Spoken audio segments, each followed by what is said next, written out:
Muito bem, retomando aqui o nosso módulo de organização administrativa do Estado, naquela proposta de revisão e aprofundamento com base na análise de questões, estamos agora no bloco 2.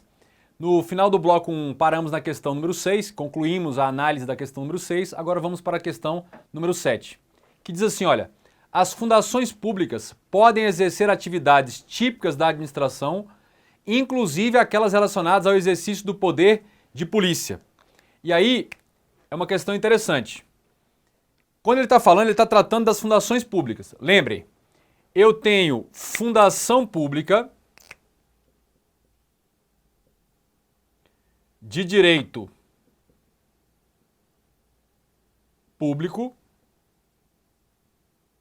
e fundações públicas de direito privado. Se elas são fundações públicas de direito público, o regime jurídico dela é igual ao de uma autarquia.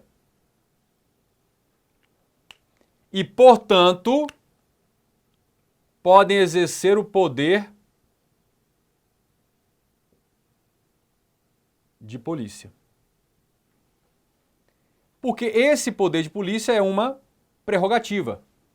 Como nós vimos, se é de direito público, pode ter essa atividade típica, que exerce atividade típica. Essa atividade típica é a atividade que goza da prerrogativa, com prerrogativa.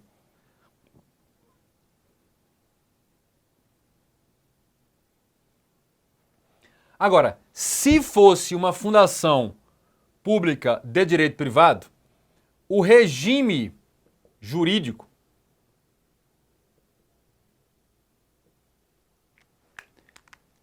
já não seria igual ao da autarquia. E, portanto, ela exerceria a atividade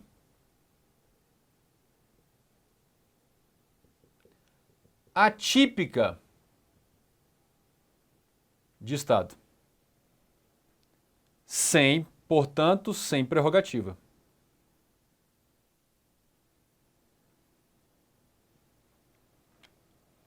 Com base na nossa revisão aqui no esquema, se a questão diz as fundações públicas podem exercer atividades típicas de Estado. Podem, especialmente as fundações públicas de direito público, porque o regime jurídico dela é igual ao de autarquia, então goza de prerrogativa, por exemplo, exercer o poder de polícia. Inclusive aquelas relacionadas ao exercício do poder de polícia. Sim, que é prerrogativa. Então o nosso item número 7 fica o quê? Correto. Número 8, diz assim, ó. Embora o consórcio público possa adquirir personalidade jurídica de direito privado, então embora o consórcio público possa adquirir personalidade jurídica de direito público, aliás, ou de direito privado, em ambas as hipóteses, a contratação de pessoal deverá ser regida pela consolidação das leis do trabalho, a CLT, pois a legislação veda a admissão de pessoal no regime estatutário. Muito bem. Primeiro detalhe, quando se constitui um consórcio público, a regulamentação para criar um consórcio público está no artigo 6º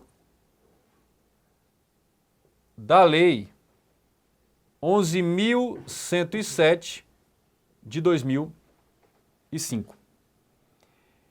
O consórcio público constituído, ele pode ser de direito público, mas ele também pode ser de direito privado. Efeito disso, se o consórcio público, a entidade que nasce da associação de dois ou mais entes federativos, foi constituída sob o regime de direito público, ele vai gozar de prerrogativas tal qual ou semelhantes ao de uma autarquia. Agora, se o consórcio público, se a associação entre entes federativos foi constituído com o regime predominante de direito privado, ele já não vai ter essas prerrogativas do direito público. Então, por exemplo, ele vai poder contratar, ou ele vai ou deve contratar pelo regime seletista. Agora, se é um consórcio público de direito público e o seu regime jurídico é o semelhante de uma autarquia, logo ele será o quê? Estatutário.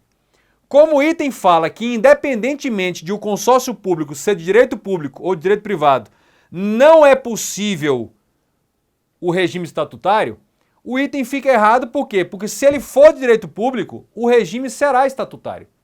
Se ele for de direito público, o regime será o quê? Estatutário. Então, logo, o item fica o quê? Errado. Logo, o item fica o quê? Errado. Vamos pegar aqui o apagador e prosseguir.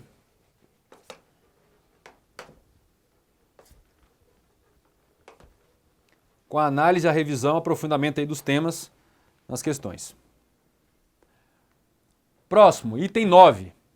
As autarquias, as empresas públicas e a sociedade de economia mista são categorias de entidades que integram a administração indireta. São categorias que integram a administração indireta. Ainda que não prestem serviço público ou exerçam atividade econômica de natureza o quê? Empresarial. Esse item 9 está errado. Por que ele está errado? Vamos dividi-lo aqui em duas partes. A primeira parte, as autarquias, as empresas públicas e a sociedade de economia mista são categorias de entidades que integram a administração indireta. Primeira parte aqui. Essa primeira parte contém uma assertiva, uma afirmativa correta. Realmente, as autarquias, as empresas públicas e a sociedade de economia mista integram a administração indireta.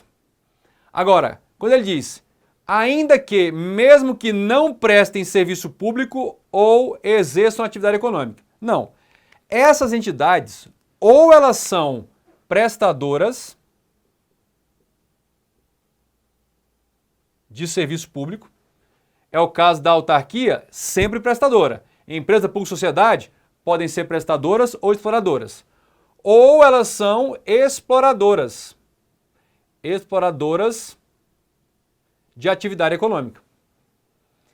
Então, autarquia, empresa pública, sociedade de economia mista, ou vai ser prestadora, a autarquia sempre prestadora, ou vai ser exploradora. Empresa pública, sociedade pode ser uma coisa ou outra. Mas não tem como ser de outro tipo, prestadora, exploradora. Então, por essa segunda parte aqui do item, essa parte final, o item fica o quê? Errado. O item fica o quê? Errado. Vamos para o item número 10. O Ministério Público deverá realizar o controle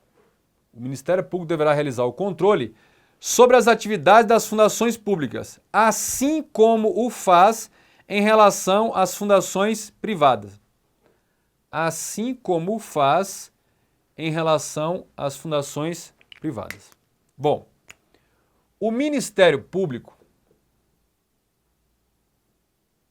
é um órgão independente ou considerado autônomo que preponderantemente exerce o controle da ordem jurídica, dos interesses públicos, da probidade administrativa. Bom, esse controle ele pode incidir sobre fundações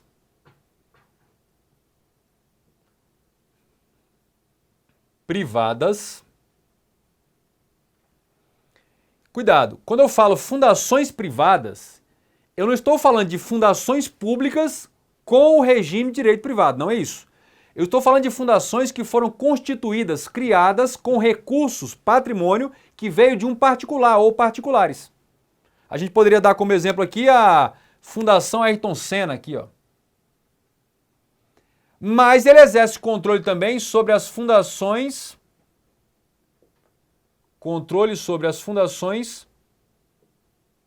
públicas. E aí tanto faz direito privado como direito público. O que acontece é que o tipo de controle exercido sobre as fundações privadas não é igual ao exercido sobre as fundações públicas. A natureza do controle que se faz não é a mesma. Tudo bem? Então, Eles, assim como faz em relação às fundações públicas. Fica parecendo que é o mesmo controle. Não é o mesmo controle. Ambas são controladas pelo Ministério Público. Agora, para a nossa disciplina, o que é importante para a sua prova lá de Direito Administrativo é que não é o mesmo tipo ou natureza de controle. Então, esta parte final é que faz com que o item fique o quê? Errado. O item 10 fica o quê? Errado. Ambas se submetem ao controle. Por exemplo, as fundações públicas de direito público estão intensamente submetidas ao controle da probidade ou improbidade administrativa, que não é o mesmo tipo de controle que se faz em relação à constituição, à criação e à existência das fundações privadas, e aí pelo Ministério Público. Continuando aqui, vamos seguir ao próximo item, para nossa análise aí, aprofundamento e revisão. O item 11. Fundação pública é a pessoa jurídica de direito público, criada por lei, com capacidade de auto-administração para o desempenho de serviço público descentralizado, mediante controle administrativo exercido nos limites da lei. O que acontece? Fundação pública, nós já conhecemos. É uma pessoa jurídica? Sim, está correto. Pode ser de direito público? Sim, direito público. Criada por lei? Bom, se ela for só de direito público, lembramos que ela é criada tal qual se cria uma autarquia, então seria criada por lei também. Com capacidade de auto-administração? Aqui não há dúvida. Todas as entidades da administração indireta, autarquias, fundações públicas, empresas públicas, sociedade de economia mista, consórcios públicos, têm a capacidade de auto-administração. Para o desempenho do serviço público, descentralizado? Sim, elas são entidades descentralizadas. Mediante controle exercido nos limites do quê? Da lei. O problema é que quando ele fala aqui fundação pública, genericamente falando, e diz é pessoa jurídica de direito público, quando ele fala é pessoa jurídica de direito público, semanticamente, qual é a interpretação que nós tiramos aqui? Fica claro, podemos inferir disso aí, que não seria de outro tipo. Então, quando ele fala é pessoa de direito público, quando ele fala é pessoa de direito público, fica parecendo que não poderia ser de direito privado. Fundação pública é pessoa jurídica. Então, quer dizer que não é de outro tipo? Isso torna o item incorreto. O CESP gosta desse tipo de item. Quando ele fala, eu tenho fundação que pode ser de direito público ou de direito privado. Se ele fala é uma coisa, ele está categoricamente negando a existência da outra possibilidade. E, claro, a outra possibilidade, ela não seria criada por lei, ou seja, de direito privado não seria criada, seria autorizada por lei específica. Mais ato, mais registro. Então, é essa lógica aí do item que permite justificar por que o item está o quê? Errado. Esse item é o quê? Errado. Esse item é errado. Bom, vamos agora para o item 12. A atuação das autarquias está sujeita ao irrestrito controle judicial. Então, está sujeita ao irrestrito controle judicial. Quanto à sua legalidade e legitimidade, em caso de provocação por algum legitimado. Bom, gravem isso. Irrestrito controle judicial. Só que ele está falando irrestrito, ilimitado controle judicial de legalidade e legitimidade. E aí, a gente precisa de um esqueminha aqui para perceber essa diferença. Olha, quando a gente fala em controle da administração, esse controle ele pode ser um controle de legalidade, que seria uma conformidade ou não com as leis, as normas, e de legitimidade, que já seria também uma conformidade com os princípios jurídicos. Mas o controle também pode ser de mérito administrativo. Bom, se eu falar só controle, ele não pode ser irrestrito. Porque esse controle de legalidade e legitimidade pelo judiciário, aqui ó, o judiciário sempre fará esse controle se provocado. Porque ele não vai atuar de ofício. Mas ele sempre verificará a legalidade e legitimidade. Agora, aqui, em regra,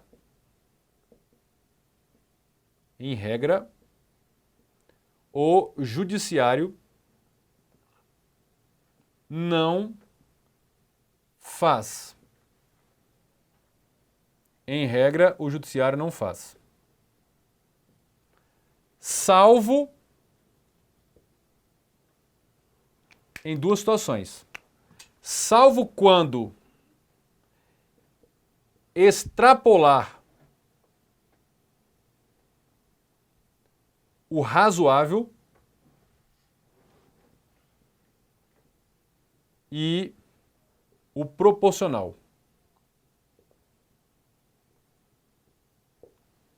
O ato da administração extrapolou o parâmetro de razoável e proporcional. Ou então, em relação aos seus próprios atos administrativos. Ou seja, aos atos que o próprio judiciário praticar internamente na sua estrutura no exercício da sua função atípica administrativa. Beleza. Agora, o nosso item, ele já direcionou para um controle de legalidade e legitimidade. Ou seja, não é qualquer controle pelo judiciário, é o controle de legalidade e legitimidade. Nesse aspecto aqui, o controle é irrestrito.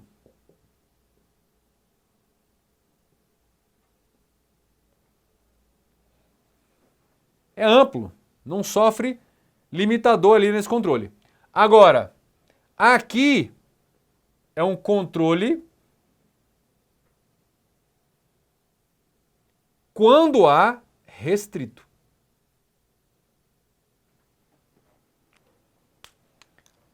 Se é um controle da administração feito pelo judiciário em relação à legalidade e legitimidade, ele é um controle restrito.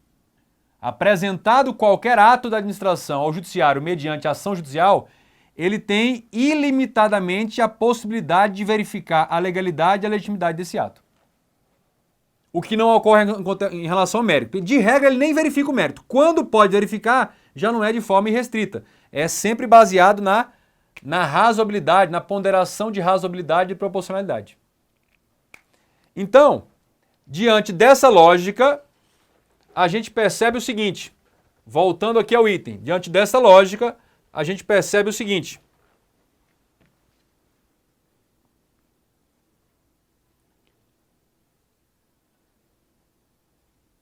Diante dessa lógica, a gente percebe o seguinte.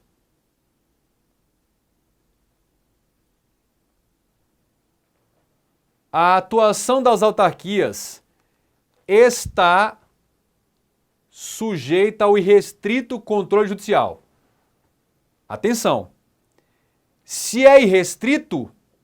só se for em relação à legalidade e à legitimidade. Aí ele diz, quanto à sua legalidade e legitimidade. Em caso, deixou bem claro, em caso de provocação por algum legitimado, provocado por ação judicial. Então esse item fica o quê? Certo. Você seria induzido ao erro se você pensasse também no controle de mérito, mas o item não te permite pensar no controle de mérito. Ele só permite pensar no controle de legitimidade e legalidade. Já no item 13, diz assim, olha, no item 13, considere que um órgão público contrate pessoa jurídica de direito privado para executar determinado serviço público. Considere ainda que esse órgão conserve a titularidade da prestação desse serviço. Nessa situação ocorreu a descentralização por serviço. Bom, é preciso perceber o seguinte, quando ele fala, considere que um órgão, aí é o próprio poder público, contratou, então houve um contrato, contrate pessoa jurídica de direito privado. Contratou um particular. Então nós temos um contrato entre o poder público, que é representado aqui pelo órgão, e uma pessoa jurídica de direito privado. Para que foi esse contrato? Para que ela pudesse executar serviço público. Se é para ela executar serviço público, nós estamos tratando de uma delegação de serviço público. E ele diz, considere ainda que esse órgão, o órgão contratante, conserve a titularidade, ele continua titular de serviço. Nessa situação ocorreu uma descentralização por serviço. Então o que ele quer saber é se esse fenômeno de um órgão contratar um particular, transferir ao particular a execução de um serviço, ficando o órgão com a titularidade do serviço, se isso se chama descentralização por serviço. Esse item está errado, eu vou mostrar por quê. Porque não é uma descentralização por serviço. Então, o que seria essa tal descentralização por serviço?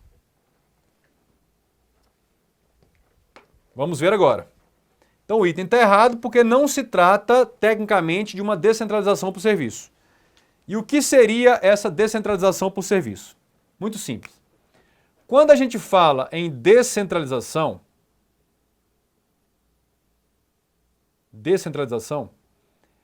essa descentralização ela pode ser basicamente de dois tipos. O primeiro tipo é descentralização política.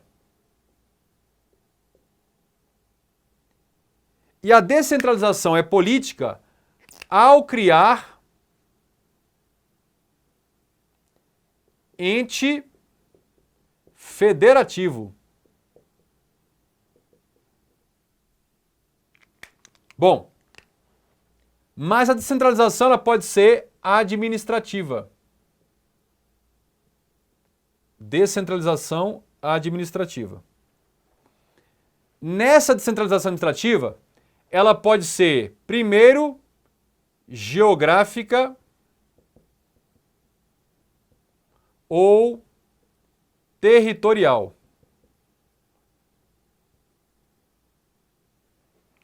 A geográfico-territorial é quando se cria uma entidade da administração indireta, normalmente de natureza autárquica, em razão da sua atuação a um ponto do território do Estado, e não em razão da matéria.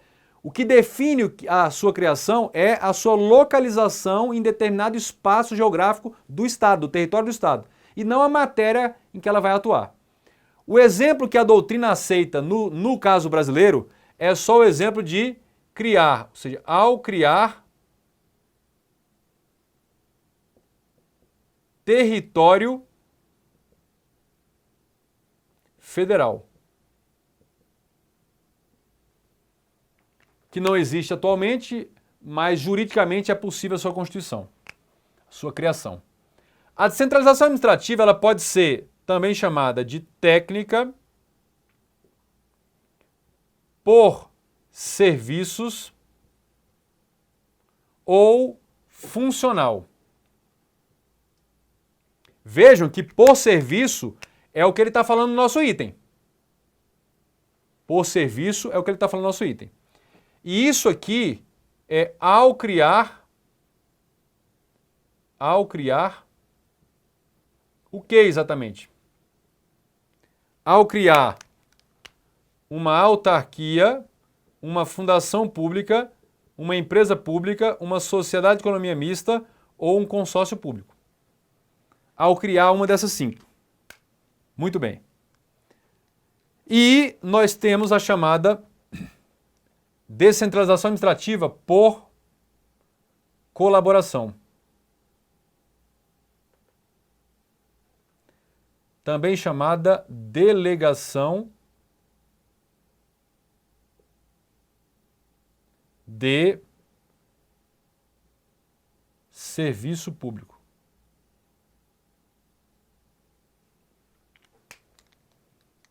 Isso aqui é ao transferir a execução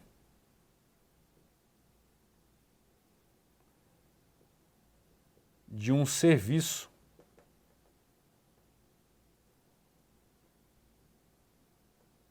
para um particular.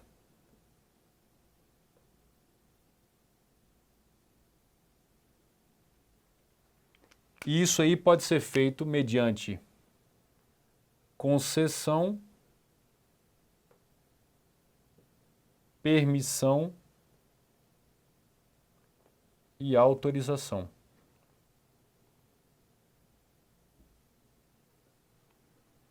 É quando se contrata um particular e o coloca para executar um serviço público. Só para finalizar, quando se cria uma autarquia, se cria por outorga. E quando se cria uma das outras, se cria por delegação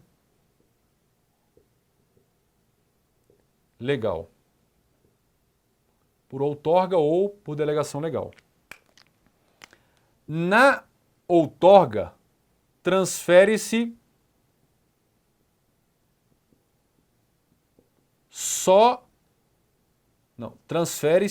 transfere-se a titularidade mais execução do serviço.